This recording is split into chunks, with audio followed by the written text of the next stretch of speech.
Hello students, welcome to M for PRT and TGT. तो junior aided super TET की जो vacancy आई है उसके लिए हमने 30 डेज का टारगेट साइंस क्लास रखा था।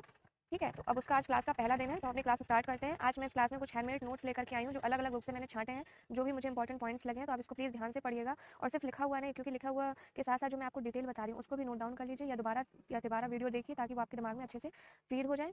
ठीक है, तो चलिए स्टार्ट करते हैं क्लास।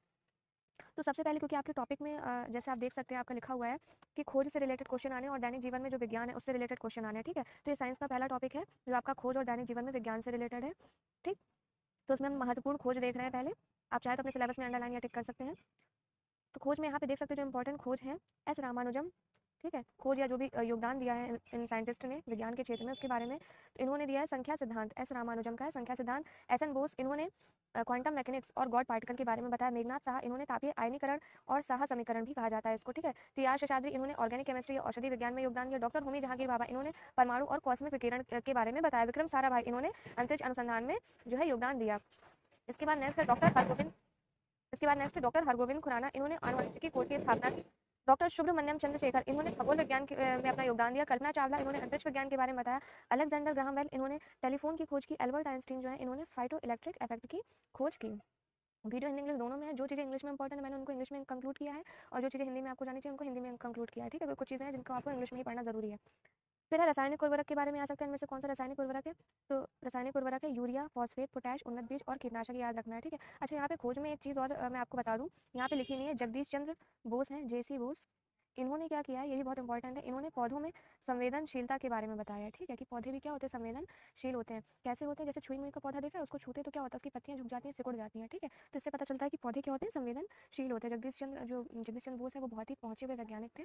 ठीक है, इनके बारे में कहा जाता है इन्होंने अपने सिर्फ एक्सपेरिमेंट को सिद्ध करने के लिए एसिड को पिया था। हालांकि वो एसिड नहीं था, वो पानी था, जो कि लंदन में या कहीं फॉरेन कंट्री में ही ऐसा हुआ था। उन्होंने बताया था कि जो धातु होता है उसमें भी कुछ जो है प्राण होते हैं। तो उन्होंने एसिड में डाला था, लेकिन क्या था कि एसिड की जगह उन लोगों ने पानी रख दिया था। ठीक है, तो अब उसका जब पानी रखा है तो उसका इफेक्ट दिखाई नहीं दिया, तो लोग हंसने लगे। तो वो समझे किसी ने यहाँ पे एसिड की जगह कुछ तो मिलावट करी, तो उन्होंने उठा करके पी लिया और पता चला कि वो पानी था। ठीक है, तो ये बहुत ही पहुंचे हुए वैज्ञानिक थे। इनके बारे में थोड़ा नॉलेज दिया, ये पूछा जाता है बट नॉलेज के लिए जरूरी है क्योंकि आपके देश के बहुत महान वैज्ञानिक है, तो आपको पता होना चाहिए।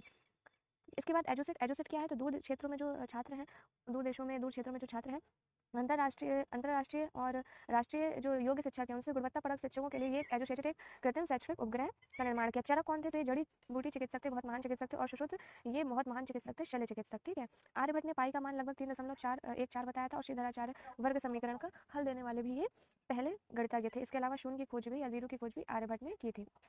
ये देखिए यहाँ पे आ गया, जगदीश चंद्र बोस ने पौधों की संवेदनशीलता का पता लगाया। ठीक, तो इसके बाद अब्दुल कलाम और कस्तूरी रंगन इन्होंने प्रक्षेपणास्त्र, इन्हें मिसाइल मैन भी कहते हैं, इनका निर्माण किया था। ठीक है, प्रक्षेपणास्त्र मतलब मिसाइलों का। ठीक है, अच्छा यहाँ पे देखिए मैंने कुछ पॉइंट्स नोट किए हैं, कुछ साइंटिस्ट के नेम जो कि इंपॉर्टेंट है, जैसे कि सीवी रमन है, एस रामानुजन है, S N Bose, Meghnath Saha, T R Seshadri, Homi Jehangir Bhabha और विक्रम साराभाई। ठीक, तो इन पर आपको खास तौर से फोकस करना है।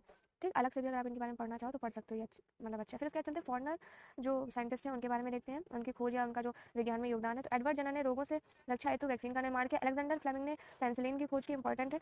पोलिश वैज्ञानिक क्यूरी और मैडम क्यूरी ने रेडियम और पोलोनियम की खोज की, ये भी इंपॉर्टेंट है। इसके बाद नेक्स्ट चलते हैं, गैलीलियो ने दूरबीन की खोज की। एडिसन ने ग्रामोफोन और विद्युत बल्ब की खोज की। मार्कोनी ने रेडियो की खोज की। ऑटो हॉर्न ने परमाणु बम की खोज की। वोल्टा ने प्राथमिक विद्युत सेल या इलेक्ट्रिक सेल खोज की, प्राइमरी इलेक्ट्रिक सेल कहते हैं जिसको। ठीक है, विलियम रोजन या इसको कहीं कहीं पे रॉन्टजन भी लिखा रहता है, इन्होंने एक्सरे की खोज की है। फर्मी ने परमाणु भट्टी की और जॉन लोगी बियार ने टीवी की खोज की। अब इसरो के बारे में देखते हैं, इसका पूरा नाम है इंडियन स्पेस रिसर्च ऑर्गेनाइजेशन। ठीक है, इसकी स्थापना हुई थी 15 अगस्त 1969 को। इसका मुख्यालय बैंगलोर में है और यहाँ पे कृत्रिम उपग्रह का डिजाइन और निर्माण किया जाता है। ठीक, इसके बाद नेक्स्ट देखते हैं पदार्थ का वर्गीकरण। ठीक, पदार्थ को दो भागों में वर्गीकृत किया जा सकता है, भौतिक वर्गीकरण और रासायनिक वर्गीकरण। ठीक है, पदार्थ का जो वर्गीकरण वाला आपका जो टॉपिक है ये भी आपका पूछा गया है सिलेबस में, तो इसको भी आपको ध्यान रखना है पदार्थ के वर्गीकरण के बारे में। ये भी दैनिक जीवन में जो विज्ञान है इसके अंदर भी आ जाता है। इसके अलावा जो आपका सिलेबस में दिया उसका उसमें हम अलग से भी पदार्थ के बारे में पढ़ाएंगे। ठीक है, अभी हम ये दैनिक जीवन के बारे में बता रहे हैं।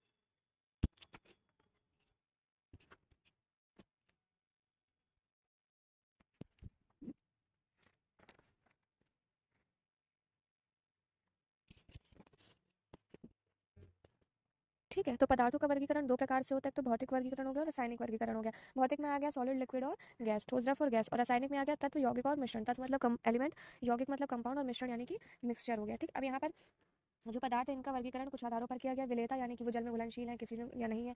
पारदर्शिता उनके आर पार जो है आप देख सकते हो नहीं देख सकते हो। उसके आधार पर कठोरता वो कठोर है कि मुलायम है। चुंबकत्व यानी कि चुंबक से वो खिंच जाते हैं या नहीं। ठीक है, अब यहाँ पे दिया है जल में कौन से पदार्थ है जो तैरते रहते हैं। तो सरसों का तेल है, मोम है, लकड़ी का टुकड़ा है, ये पूछा जा सकता है। ठीक, कि जल में तैरते हैं या डूब जाते हैं। अब यहाँ पे देखते हैं ट्रांसपेरेंट वो होते हैं जो पारदर्शी होते हैं जैसे कांच और जल, इनके आर पार हम देख सकते हैं। ट्रांसलूसेंट होते हैं जो पारभासी होते हैं जिनके आर पार थोड़ा धुंधला धुंधला देख सकते हैं, पूरी तरह नहीं देख सकते। जैसे तेल लगा कागज है, पेंट लगा कांच है। ओपेक होते हैं जो कि अपारदर्शी होते हैं जिनके आर पार हम नहीं देख सकते, जैसे लकड़ी और कागज है। ठीक, इसके बाद ऐसे पदार्थ जो चुंबकीय पदार्थ होते हैं चुंबक से खिंच जाते हैं। तो एक तो हमें पता है कि लोहा होता है, लोहा चुंबक को आकर्षित करता है। इसके अलावा है निकिल और कोबाल्ट। इसको याद करने की एक ट्रिक बताती हूँ मैं, अगर आप भूल जाए कभी एग्जाम में। निकल में कील आ रहा है, कील कैसी होती है लोहे की, मतलब कील क्या होती है चुंबक से खिंच जाती है। तो बोल्ट, ठीक है, बोल्ट बोल्ट होते हैं ना जो बोल्ट हम कसते हैं। तो बोल्ट कैसे होते हैं, वो भी लोहे के होते हैं चुंबक से खिंच जाते हैं। इस तरह से याद रखना है, कील और बोल्ट कैसे होते हैं चुंबक से खिंच जाते हैं। ठीक है, पदार्थ कैसे होते हैं, ये अणु और परमाणु से मिल करके बने होते हैं, ये आपको याद रखना है इसमें। ठीक, इसके बाद अणु क्या होते हैं, अणु स्वतंत्र अवस्था में रहते हैं। पदार्थ के सभी गुण होते हैं और हर पदार्थ के जो मतलब कोई पर्टिकुलर पदार्थ है जैसे कि एक चौक है, ठीक, तो इसको हम कितने भी पार्ट में डिवाइड करें उसका जो अणु होता है वो दूसरे पार्ट के समान ही होता है। ऐसा नहीं कि इस अणु में कुछ ज्यादा क्वालिटीज हैं और जो दूसरे अणु है उसमें कुछ कम क्वालिटीज हैं, बिल्कुल समान ही होते हैं। ठीक है, परमाणु क्या होते हैं, परमाणु जो होते हैं सबसे छोटी इकाई होती है, कई सारे परमाणु मिलकर के अणु बनाते हैं। ठीक है, ये स्वतंत्र अवस्था में नहीं रहते परंतु रासायनिक अभिक्रिया में भाग लेते हैं।